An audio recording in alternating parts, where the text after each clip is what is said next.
Hello, welcome back. Design Elements and Principles.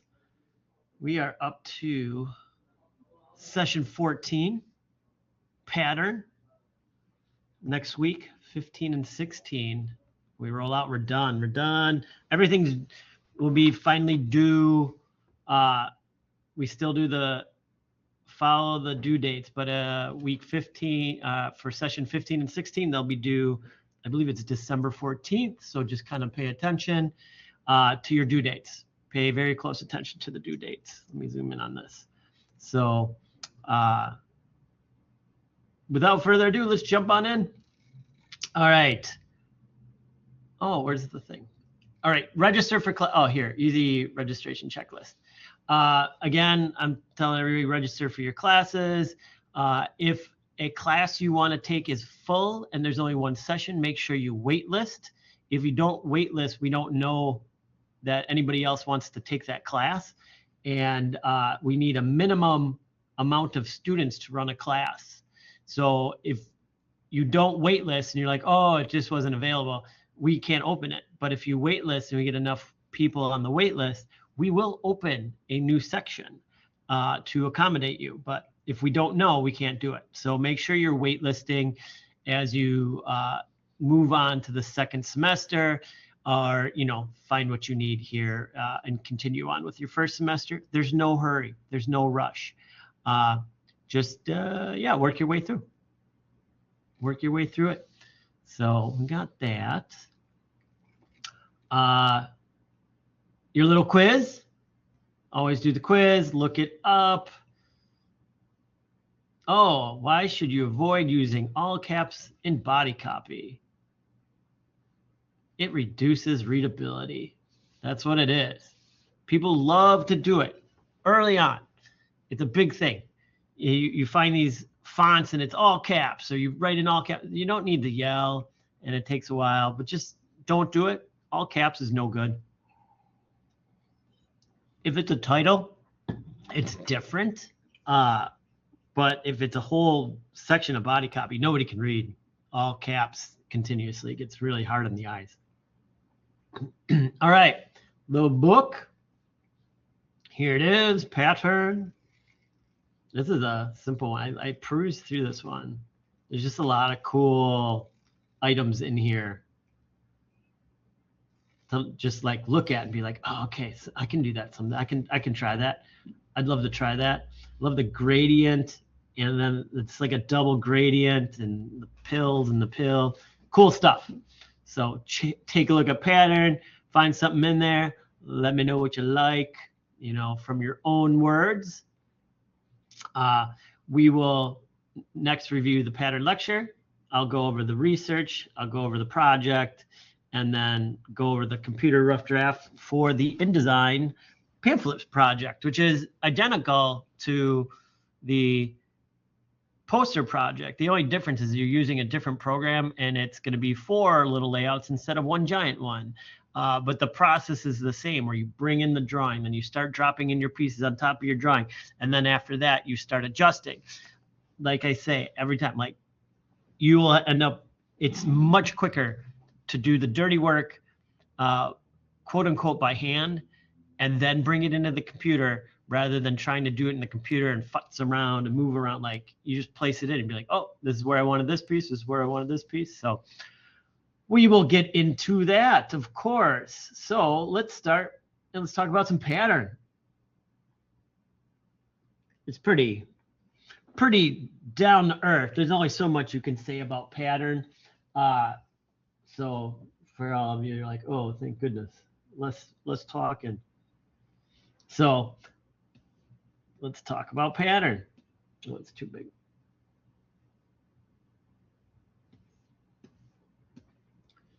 All right, pattern is a repeated decorative design or motif, right? It is probably we call it like decorative, and it repeats in more than one way and to create like a filled up section. So you can have, which we'll talk about repetition as well, but like if I do like some diamonds, like that may be a repetition, but like once we start like kind of doing it more, and I'm almost like would say like this is getting into like two axis is like X and Y axis, that we start to like fill it in, and this becomes a pattern over just repetition. So we have a continuation on both axes. Is that like a law, or like, no, it's not, but it's a better way to think about what is the difference between pattern and repetition. Repetition is you can have an element in your design repeated many times as a visual cue for many different things. Like if you have, I always have to like work in lines, but if you have like lines that are always going this way in your design and you have some down here, this would be considered repetition over a pattern. They're separated out. It's the same thing. They're not used close together. So that's a big difference there. So they're used in, pattern can be, it's just texture. You can create so many cool things in like the background using patterns. I want to say like there's people who are like even like kind of specialize in making patterns for designs.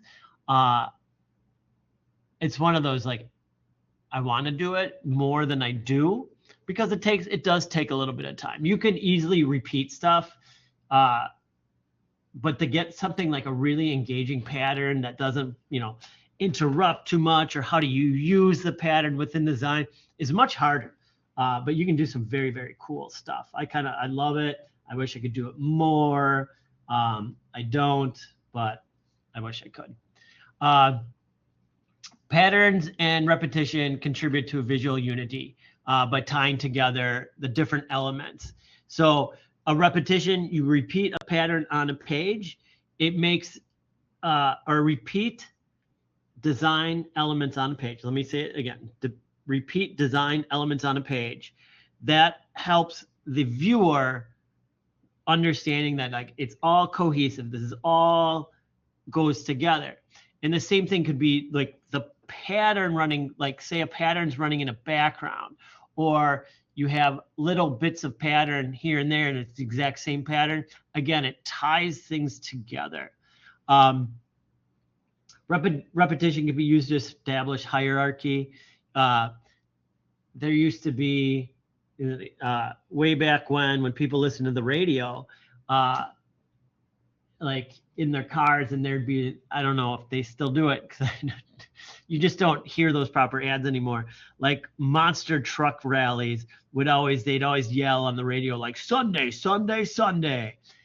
Why would they do that? They're repeating. It's a hierarchy. They wanted you to know what day is it happening, so they repeated it. So you can do that as well with the design work. Is like if you have something on there 3 times, people are going to be like, this must be important because they repeated it 3 times. So that's a great way to use repetition, is to make sure people are understanding your message, and to do it in a, I always say a good way. As I look around my room, I have, there's designs up on the wall from students, and I can see ones where students have used repetition in order to put information into repeating parts of the design. So you'll end up doing it more than you think. And it's just a great way to, like, again, highlight certain areas or make it a more fun design. So, yep, repeated. Texture and depth, patterns, add texture to the design. It adds an interest. Instead of just like a plain background or a gradient background, you can start to add a pattern. And you can make a pattern out of anything. It's you just start mixing and matching and put a line, start it one way and then pull it down and start repeating it down. You can actually do them fairly easy in Illustrator, and it's all about holding down Shift and Option, because if you hold down Shift and Option on while it will copy and move something sideways or down and constrain it and make a copy of it. And then you can hit duplicate and it'll duplicate it exactly each time. It's some great stuff. I hope you've learned that in Illustrator. If you haven't taken Illustrator, you will be learning it. It's a lot of fun. I should double make sure I have a pattern in my Illustrator class. Brand identity. Consistent use of patterns or repeated visual elements. That's the big one. Repeated visual elements are what creates a brand. You know the brand logo, and wherever it's repeated, you know it. And it's repeated so much that you've memorized it. The Nike swoosh, you probably have that memorized. You could draw it. Many different logos out there, and it's the sense that it's repeated a lot, it's used a lot, and it's always the same each time. So what you will get into as you move on into second semester, third semester courses is branding. And we get really, really adamant about, like, you never change a logo.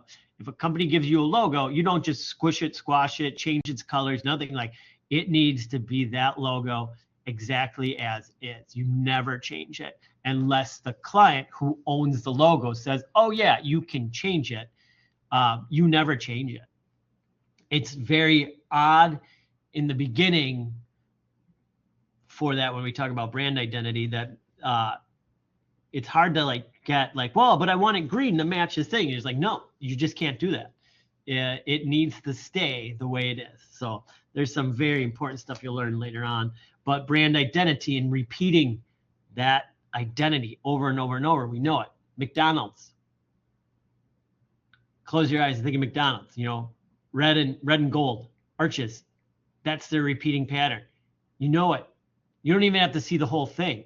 You'd see a part of it. You'd probably see a quarter of that logo and be like, I know it because I see it all the time. It's repeating. Emphasis, breaking a pattern. I talked about this either last class or last week's, one of the week before Thanksgiving, about breaking a pattern to introduce a variation. And that is what we call an anomaly. So we have a repeating pattern and say it's red, blue, red, blue, red, blue, yellow, red, blue, red, blue, red, blue. And then like everybody's going to see that yellow and it stands out, and that's an anomaly. And so we're drawn to that. I told that old story about like we had a pattern. I took this course. It's taught in every design school, this design elements and principles. And we had to do a pattern project, and mine was drawing cultural tiles like by hand with colored pencils, like, and then we had to introduce anomalies into that design. So I've done it. I mean, everybody does it. It's nothing new when it comes to that. So I love that. I've always remembered that from 30 some years ago, that word anomaly, and it meaning break a pattern. And I don't know why it stuck with me. Cultural and artistic significance, patterns. However it happens, they become a part of a culture. For me to be able to describe better, if you think about European cultures, they all have their patterns. They all use, maybe not as so much anymore, but it used to be a defining part of a culture as like what their patterns were. Europe has a lot of different ones. You think a big one that uses like patterns in designs is like Germany or Poland, and areas like that. Very strong, like in their clothing. Think about their clothing and all of that kind of the work. So the pattern, the repetition that they use can be very significant to a culture, which you can then use when designing, for a said culture. I don't know, that was a bad way to say it, but you may be doing a piece for the Italian Community Center, and you look up the patterns that are used in Italy, and then you make sure you use one, and it, like, people will understand it and know just by the pattern. Well, here's one for us. The Veterans Day Stars and Stripes. I think this is so cool. 1980. I don't know if this is done on a computer or by hand yet. It's right in that middle area where I don't know how strong the design tools were, but it's a really cool. So it's a repeating pattern of 3. All right, we have a red star, a white star, and a blue star, then with a little gap, and then a red star, white star, blue star, little gap, red star, blue star, white star, blue star. And then they shifted it down and shifted it in.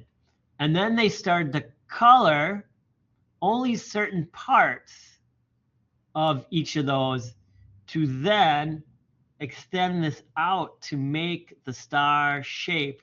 So then we have a trio of stars made from stars in a repeating pattern.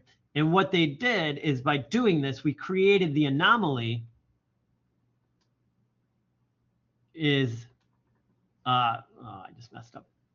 They created the anomaly in here by adding color, filling it in. They didn't add a color, they just filled it. They had, you know, they started with, say, all clear, and then they started adding the fill anomaly in each one, and then that eventually led to this cool pattern, which I think is like, this is one of those, like, it's a thinker. And how did the person come up with it? How did they know, like, if they do 3 stars grouped like this, that it would eventually, they could get it to lead to this cool, like, offset pattern? There must have been a lot of playing around. I think that's really neat. This is another great one. It's kind of like, so this, take this as the logo down here. And as part of the logo, they have, I'm going to call it a teardrop. So they took this teardrop, and the teardrop nestles in to each other. Well, then you nestle. Well, here you get to start off with what? Oh no. Just make sure I have my drawing pad. You start out and you get a heart. So you take the pattern, you start flipping it, and then just things, you just run through. And then the way they've done this, it's kind of like you can follow it through to everything you need to know. They made an anomaly by this last one having the logo. It doesn't have the extension on it. They flipped, turn, changed things, but you still, your eye follows it a little bit like a snake. And then they have information in these. I think it's just a really well done piece where all these, you have one single element. You have one element to work with. Create a poster using one element. And this is what they came up with. And I think it's brilliant what they did. It's so cool. Again, just like, okay, I have this shape. Well, I'll nestle this shape next to this one, and then I'll flip it, but then I'll take one and I'll turn it down. Well, how do I fill in this space? Well, I can get this one up here and then fit this one in here. It was like a puzzle. And I love working on stuff where you're like creating a puzzle. And that's every design piece is you're creating your own puzzle. How can I get this piece to fit with this piece and all have a line, look good, and not be jarring, and then if you look at gaps, like all the gaps are equal on these, and that's where we use that alignment and that distribute in Illustrator and InDesign. Like when we're working on the presentations, then I'm like, make sure everything's aligned and distributed correctly, and it adds that puzzle, and it makes that complete puzzle rather than just a random thrown together stuff, which is you can do random thrown together stuff. It is great, but kind of like before you get to that, you need to learn how to do it. You need to know how to do the precise stuff in order to do the random stuff correctly. And I know that may sound weird, but it is like a common thread through a lot of the arts community. Like you wouldn't believe it, but a lot of like crazy abstract painters actually are very, very good real painters. They've learned the paint so well that they know how to then take those skills and do abstract stuff at a different level. So usually when you see, you're looking through, you see in the museum, you go to the art museum or something like that, and you see all those abstract paintings. Look at the early work of that person if it's published, and you'll see that it generally starts out as really neat. So sorry I went off on that tangent. This, look around your house, look around the airport, look around every store you go into, look for patterns. Look for patterns on the floor, on the carpet, on your couches, on your clothes, everywhere. That's why this one isn't here. It's simply start to look around and realize how often you see patterns used. Because what do patterns do? They break up the mundane. I have carpet in this studio that I'm standing in, and it's it's supposedly random squares of patterns of squares. But if you look long enough, you can find the repeat. And I love doing that. Like I will sit and like look at like the floor at like in a waiting room or something like that. And it'll supposed to look random, and I'll just kind of like stare at it until I see the pattern and be like, I see the pattern. I see where it repeats. So it's something new. It's tiles. Look at tiles. They always try to make tiles look like they're non-repeating, but they are. Tile floors. So that's cool. This one, designing in a multi-page document is all about repetition. When you go from one page to another, we'll just call this a catalog for the sake of calling it a catalog. These are 3 pages, 3 doubles, 3 spreads in a catalog, right? But as you can see, there's a repeat. And then what's the anomaly? The anomaly is the color change. But what they have is the name and a color. Okay, it starts corner, corner, corner, name, name, name. The name is a little bit of anomaly. It's in color. Then whatever's below it, I don't know what, the words below it, all the same. Angle, picture, description, angle, picture, description, angle, picture, description.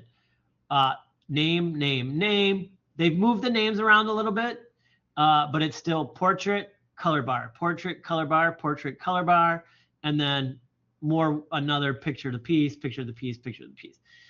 So when you turn from one page to another page, you know where to look for the information that you want to read again. And it makes reading the document much quicker, because once you get the first page and you turn the page, your mind recognizes, oh, this is a repeat. I'll do it again. And then you turn the page and you know what to look for as an interest in the piece itself.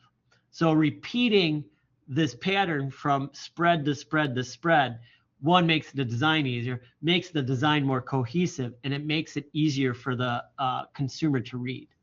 So there's a reason why we do it. And then this last one, which is a website, it's all about the rectangle and the rectangle and the square. This goes back. Oh, I got the stupid hand up. Bet you if I do this, I'll do it. I can do it. It's like backwards. The golden mean that we talked about before. This is probably very close to it. But again, they didn't introduce anything new. It's very square and very rectangular. And I would bet that like this rectangle would size out to this rectangle, or the combination, very close to the combination of these. But this is the pattern of these rectangles. So they're all in proportion to each other. Then say you click on something, go to the next page. To keep that momentum, this upper box size is the same as this upper box size. And then we kept square rectangle corners on every piece.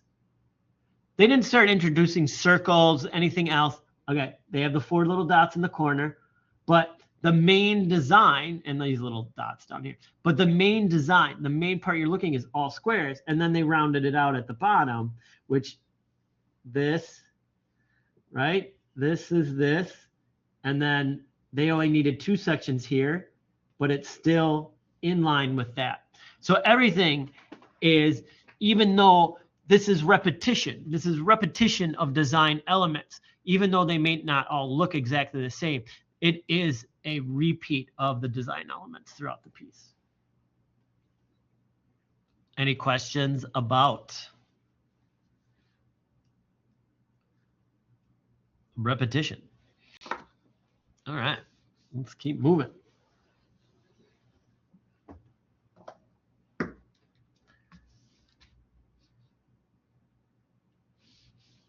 All righty. All right, the research. Working in InDesign this time. Please make sure you are using the margins. Please make sure you are using the bleed. I'm mentioning this to a bunch of people in the thing. The background, whatever you put in, always needs to go all the way to that bleed mark. It's a standard in design. So you just start now to do it and get used to it. I know it seems a little weird, but yes, you always, that background goes all the way to the bleed, no matter what you do, where you do it, and how you do it. You need to include a bleed and you need to extend all the way up. So just kind of keep doing that. Everybody's doing pretty good with them. That's the major one, is making sure once in a while, make sure your text and important stuff stays within the margin, and then that background extends all the way to the bleed. And making sure that your document is set in inches, stuff like that. That will help you. Yeah, and it's a big thing because you will get information like this or worse in the real world. They'll just, sometimes it'll be written out not as well, or many just different instances, and where you need to then okay, I got to pick up the slack here, and there's going to be a margin. I'll set my own margin, or you ask, stuff like that. So this is all stuff. This is just normal, everyday graphic design stuff. It's not like me just being mean about it. Oh, he always makes us do this stuff. No, you do it every day in graphic design. Every document you create, you'll create that. All right. Patterns. Let's create some patterns. Create 6 compositions using color, shape, and typography to define pattern in the design. I don't know if I need to go any further with that. Create 2 compositions using color to define pattern in the composition, 2 using shape, 2 using typography. Should be a fun one. You get your standard design format, 2 colors, shape, typography. Have some fun, play with different tools. Make sure you're always working on your artwork here. Try different tools if you haven't. Try different fonts. This is your time. These are meant for playing around. And then this is the major one. You can start doing stuff and start using these items. The alignment, it did that because I only had one selected, but these should be locked. You have to lock those, maybe. Lock them, unlock them. But yeah, make sure you use the align and distribute, and you can do all sorts of fun things for your patterns. So play around with the patterns, have some fun, and yeah, you'll do good. All right, let's save. Finally, any questions about those assignments? All right. Last one, computer rough draft. It is the same system as the poster. So what you're going to do in order to make this work. So here, I got this started, right? And I have this is the document I made a couple weeks ago. I got everything started, and I'm going to add one. I'm going to add a layer, and I'm going to call it, rough. roughs. And I'm simply going to take, and I have, like I did like the last time, students work. So I'm going to go File, Place, on my computer, screenshots. I think I wanted this one. No, this one. Yeah. All right. So this one came across, like I did a screenshot, and they know the cover and back cover. I can't remember. Oh, because I cropped out the stuff I needed to see. But I have the enough information here. And what I can do, even though all 4 of these are on here, in InDesign, it is very easy to crop your image. And then I can just copy and paste. And then I use the direct select tool. And I can move it over. I can use my arrow key and move it over however I want. And I'm always holding down Shift when I do this. And I can get all of these exposed.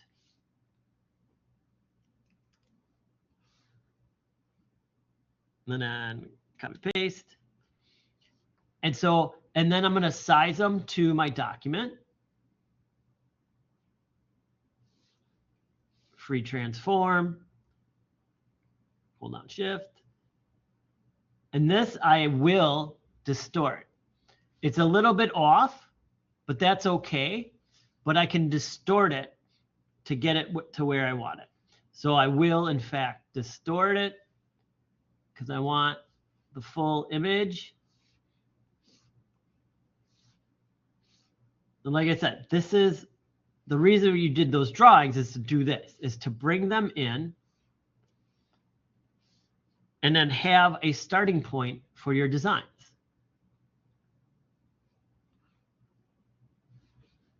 And the couple minutes it takes to do this, it will actually save you time in the long run.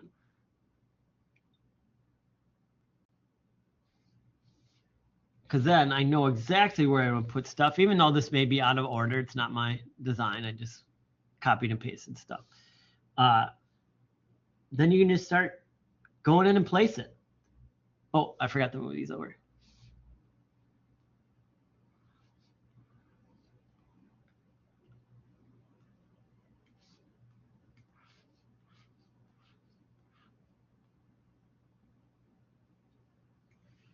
And even with this simplicity, I know where things go. So I'm going to go to Images.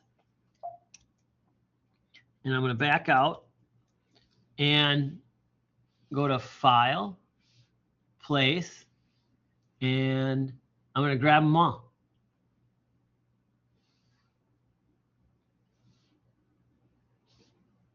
One. And I'm just looking.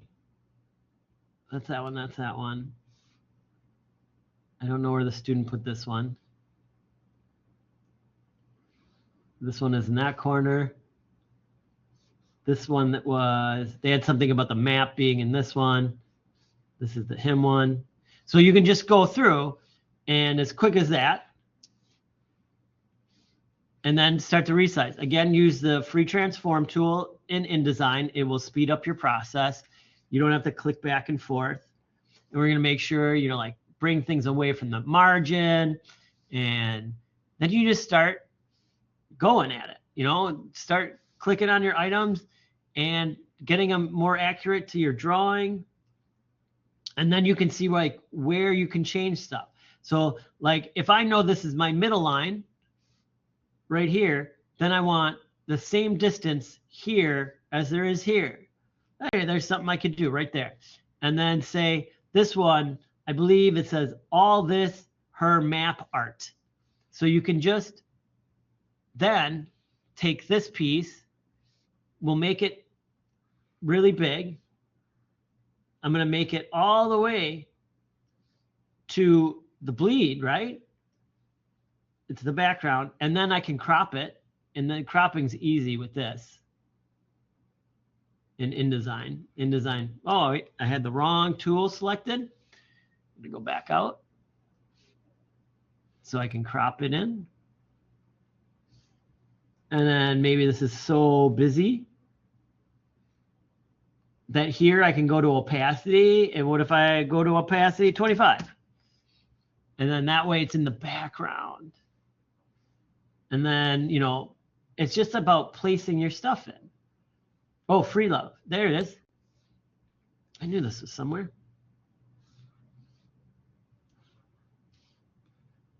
And I'll make sure this one stays within the margins.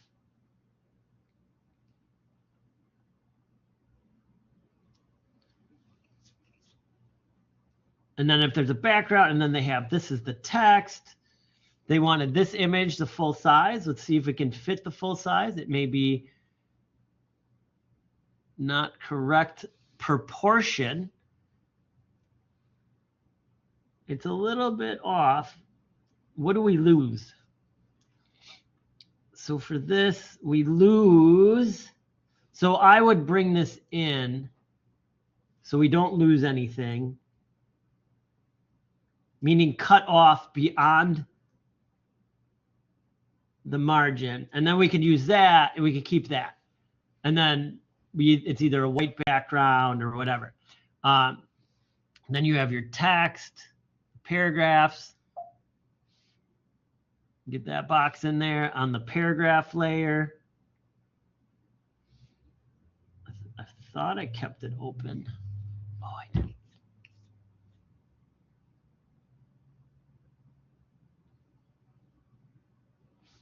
See if it's on. Wrong person.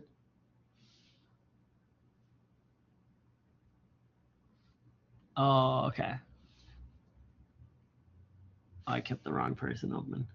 Well, whatever. As an example, I should be able to copy and paste this. Then I'll copy.